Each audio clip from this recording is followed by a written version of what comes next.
इथे मी 400 ग्राम आवळा आणि 10-12 हिरव्या मिरच्या घेतल्या आहेत. आवळ्याच्या अशा प्रकारे पातळसर फोडी करून घ्यायच्या. हिरव्या मिरचीला अशा प्रकारे उभी चिर करून घ्यायच्या. नंतर त्याचे 1-1.5 इंचाचे तुकडे करून घ्यायचे.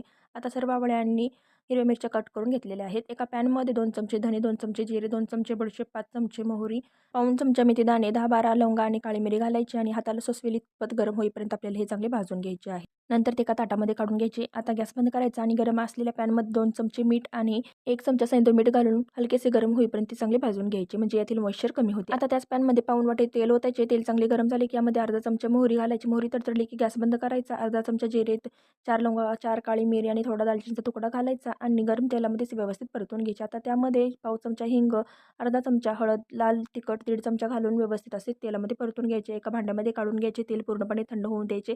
भाजून घेतलेले साहित्य मिक्सरमधून हळद आणि मीठ घालून वाटून घ्यायचे. आता तयार केलेला हा मसाला तेलामध्ये घालायचा. त्यामध्येच आवळ्याच्या फोडी आणि हिरव्या मिरच्याचे काप घालायचे. मिक्स करून घ्यायचे.